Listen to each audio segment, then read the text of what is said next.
I didn't confront them. I didn't explain. I didn't argue.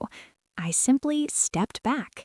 And in that space, I found something I had been explaining my way around for years. Self-respect doesn't require permission. When you stop explaining yourself, people will either step up or step away. Either way, you finally see the truth. The final moment came quietly. Another decision, another assumption, another place where my voice used to be. And I understood, completely. My silence hadn't failed me. It had freed me. They replaced me because they were never comfortable with my presence, only my compliance. The next morning, I felt calmer, less reactive. My silence had settled into something steady.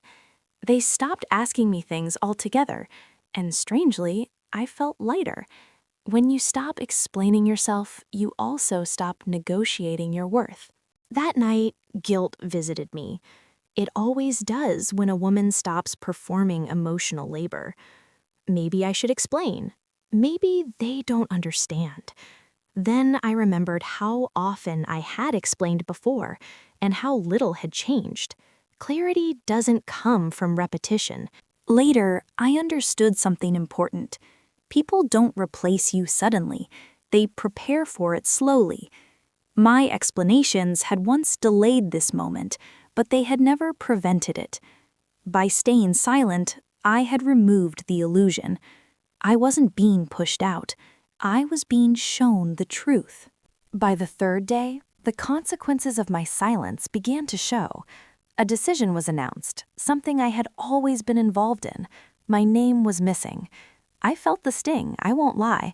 Being replaced quietly hurts more than being confronted loudly. They watched my face closely, waiting for a reaction. I gave them none. That's when the air changed. Someone said, "We assumed you didn't mind." I met their eyes. "You didn't ask." No accusation, just truth. Silence followed, thick and revealing. That evening, someone tried kindness, brought me tea, asked if everything was okay. "I'm fine," I said calmly. Again, no explanation. The kindness didn't last. It rarely does when it doesn't restore control. By night, the mood shifted. Short answers, less eye contact. My silence had disrupted the balance. I realized then they weren't uncomfortable because I was quiet. They were uncomfortable because they no longer knew where I stood, and people who benefit from your emotional clarity panic when you stop providing it. The next day, things felt different. Not openly hostile, just slightly reorganized, like furniture moved while you were away.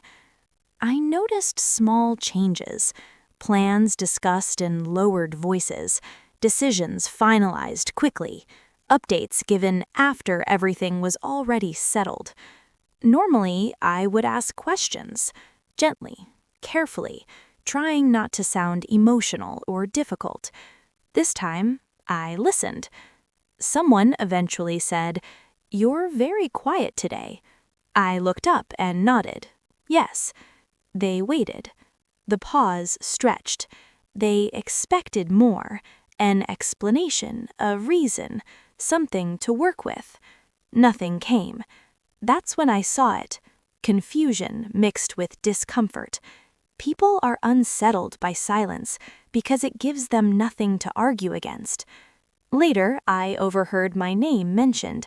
Soft voices, speculation. Is she upset? Did we do something wrong? No one asked me directly, and for the first time, I didn't correct the misunderstanding. That night, I replayed the moment again and again.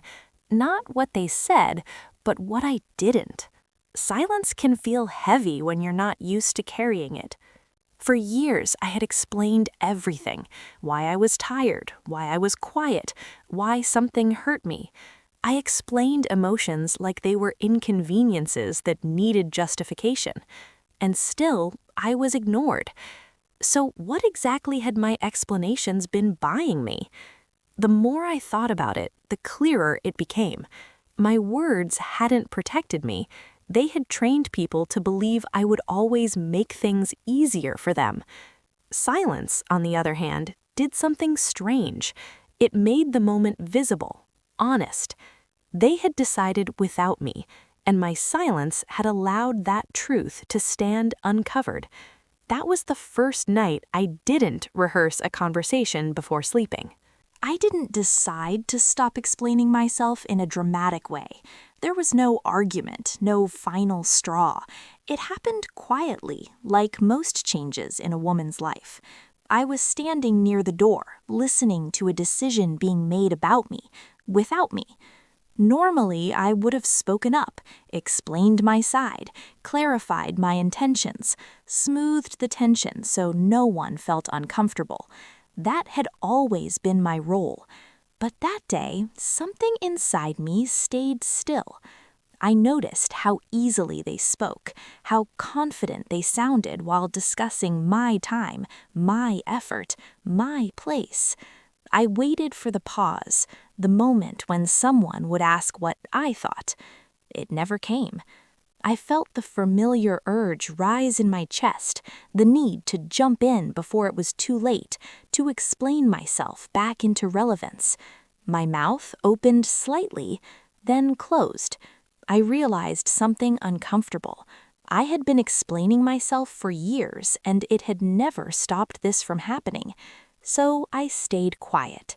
The room didn't collapse. The conversation didn't stop. They simply continued, as if my silence confirmed something they already believed. And that hurt more than any argument ever could.